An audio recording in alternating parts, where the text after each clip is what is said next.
بسم اللہ الرحمن الرحیم۔ آج میری ویڈیو کا عنوان ہے کہ فحشہ عورت نے اللہ کو کیسے دیکھا، اللہ کا کیسے دیدار کیا۔ بنی اسرائیل کا الجرار بن کشف نامی ایک عبادت گزار شخص تھا۔ وہ دن بھر روزہ رکھتا اور رات بھر عبادت کرتا تھا۔ ایک رات جب وہ پچھلے پہر سویا تو اس نے خواب دیکھا کہ اس کو اپنے شہر کی سب سے خوبصورت فحشہ عورت بتوں کی پوجا کرتے دکھائی گئی اور اشارہ ملا کہ اس کو تبلیغ کرو۔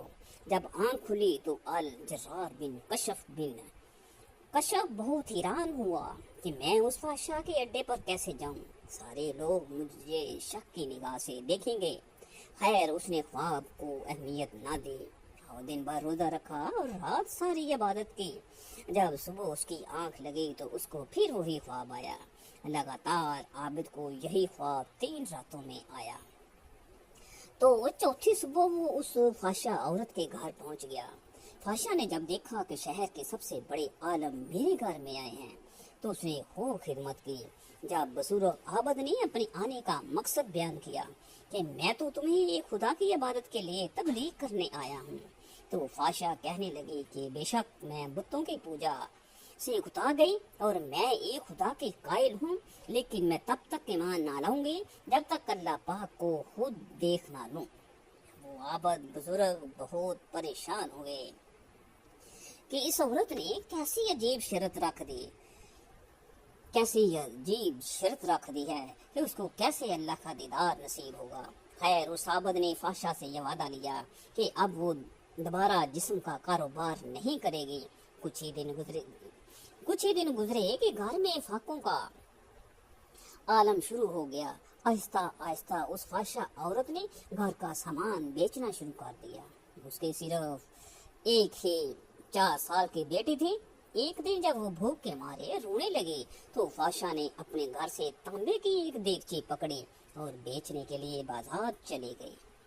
وہ جانتی تھی کہ اس دیگچی کی قیمت 2 سکوں سے زیادہ نہیں ہے۔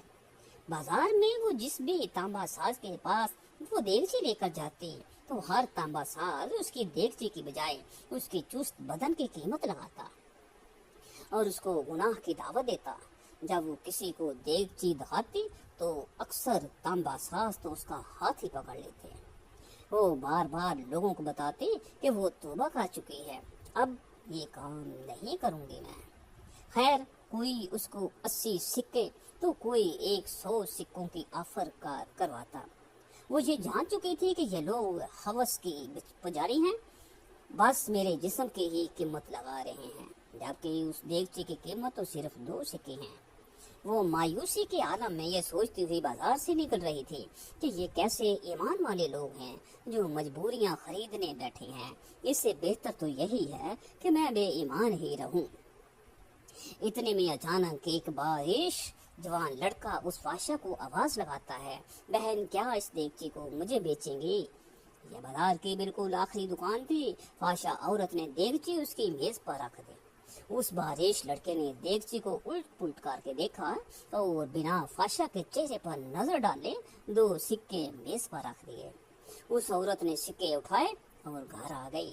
وہ اس لڑکے کے رویے سے بہت متاثر ہوئی کہ چلو کوئی تو ملا جس نے میری شکل و صورت کے نہیں بالکل دیگچی کے ہی پیسے دیے ہیں۔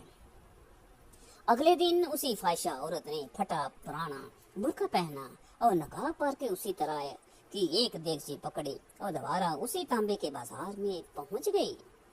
اس نے اپنی حالت ایسی بنا لی کہ دیکھنے والے کو لگے کہ یہ غریب بڑھیا ہے۔ وہ سب تاجروں کے پاس گئی۔ وہ جس تانبے ساز کو اپنی دیگچی دکھاتی وہ اسے تول کر کہتا 2 سکے ملیں گے۔ وہ عورت کہتی 6 سکوں میں بیچوں گی، پر کوئی تانبا ساز اسے 2 سکوں سے زیادہ دینے کو تیار نہیں تھا۔ وہ بہت حیران ہوئی کہ یہی لوگ کل اسی دیگچی کو 80 یا 100 سکوں میں خریدنے کے لیے تیار تھے، اور آج جب میں کہہ رہی ہوں میں ایک غریب اور میری بیٹی بیمار ہے تو کوئی بھی مجھے اس دیگچی کے بدلے 6 سکے دینے کو تیار نہیں۔ اس کا مطلب کہ یہ لوگ اللہ کے پجاری تو نہیں، یہ تو ہوس پرست ہیں۔ اور خوبصورت جسموں کے پجاری ہیں۔ خیر آخر میں اسی باریش خوبصورت لڑکے کی دکان پر پہنچی جس نے کل اسی طرح کی دیگچی 2 سکوں میں خریدی تھی۔ وہ نوجوان اپنے کام میں مصروف تھا۔ غریب بڑھیا کے بھیس میں اس فحشہ عورت نے کہا، میں یہ برتن بیچنے کے لیے لائی ہوں اور میں اسے 6 سکوں میں بیچوں گی، کیا آپ 6 سکے دیں گے؟ تانبا ساز نے پوچھا، 6 سکوں میں کیوں؟ اس عورت نے بات بتاتے ہوئے کہا، میری بیٹی بیمار ہے، ڈاکٹر نے اس کے لیے نسخہ لکھا ہے جس کی قیمت 6 سکے ہیں۔ تانبا ساز نے دیگچی لے کر کہا، ماں جی یہ دیگچی بہت عمدہ اور نہایت قیمتی ہے، اگر آپ بیچنا ہی چاہتی ہیں تو میں اسے 80 سکوں میں خریدوں گا۔ برقعے میں لپٹی بڑھیا عورت کا روپ دھارے اس فحشہ نے کہا، کیا تم میرا مذاق اڑا رہے ہو؟ تانبے والے نے کہا، ہرگز نہیں، میں واقعی اس دیگچی کے 80 سکے دوں گا۔ یہ کہہ کر اس نے برتن لیا اور بوڑھی عورت کے ہاتھ میں 80 سکے رکھ دیے۔ بوڑھی عورت بہت حیران ہوئی، دعا دیتی ہوئی جلدی اپنے گھر کی طرف چل پڑی۔ الجرار بن کشف جنہوں نے اس فحشہ کو ایمان لانے کو کہا تھا اور اس عورت نے یہ شرط رکھی تھی، جب تک میں اللہ کو نہ دیکھ لوں میں ایمان نہیں لاؤں گی۔ وہ عابد کہتے ہیں کہ دونوں دن اس عورت کے ساتھ ہونے والے واقعات میں نے بھی اپنی آنکھوں سے دیکھے تھے۔ اتفاق سے میں دونوں دن اسی بازار میں تھا جب وہ عورت 80 سکے اس نوجوان تانبا ساز سے لے کر چلی گئی۔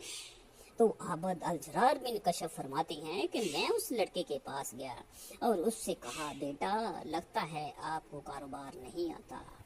بازار میں کم و بیش سبھی تانبے والے اس دیگچی کو تولتے تھے اور 2 سکوں سے زیادہ کسی نے اس کی قیمت نہیں لگائی، لیکن آپ نے 80 سکوں میں اسے خریدا۔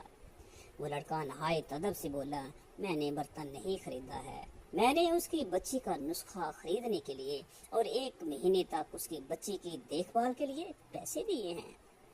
میں نے اسے اس لیے یہ قیمت دی ہے کہ گھر کا باقی سامان بیچنے کی نوبت نہ آئے۔ عابد کہتا ہے، میں سوچ میں پڑ گیا۔ فتح الباری کی حدیث قدسی 6502 ہے جس کو امام بخاری اور امام احمد بن حنبل نے بھی روایت کیا۔ اللہ پاک فرماتا ہے، جس نے میرے دل کے ولی کو تکلیف دی میرا اس کے خلاف اعلان جنگ ہے، اور میرا بندہ کسی چیز کے ساتھ میرا تقرب حاصل کرنے کی کوشش کرتا ہے تو مجھے وہ اس سے بھی زیادہ پسند ہے جو میں نے اس پر فرض کیا۔ میرا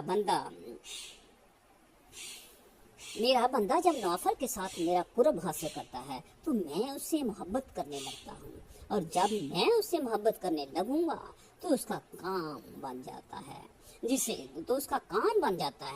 وہ سنتا، اور میں اس کا آنکھ بن جاتا ہوں جس سے وہ دیکھتا ہے، اور اس کا ہاتھ بن جاتا ہوں جس سے وہ پکڑتا ہے، اس کا قدم بن جاتا ہوں جس سے وہ چلتا ہے، اور جب وہ مجھ سے مانگتا ہے تو میں اسے دے دیتا ہوں، اور جب بخشش طلب کرتا ہے تو میں اسے بخش دیتا ہوں، اور جب میری پناہ میں آنا چاہتا ہے تو میں اسے پناہ دیتا ہوں۔ اپنے آس پاس نظر رکھیے، غریبوں کی مدد کریں، بوڑھوں کا سہارا بنیں، اور خاص کر بیوہ عورتوں اور یتیم لڑکیوں کے دل کھول کر مالی امداد کیا کریں تاکہ وہ کہیں جسم بیچنے جیسے مکروہ کاموں میں نہ گھس جائیں۔ بے شک مجبوری ہی انسان کو برائی کی طرف لے جاتی ہے۔ آئیے آج ہم سب عہد کریں کہ ہم صدقہ خیرات کو اپنی زندگی کا ایک خاص مقصد بنا لیں گے۔ اللہ پاک آپ سننے والا کو اور مجھے اللہ تعالیٰ کے احکامات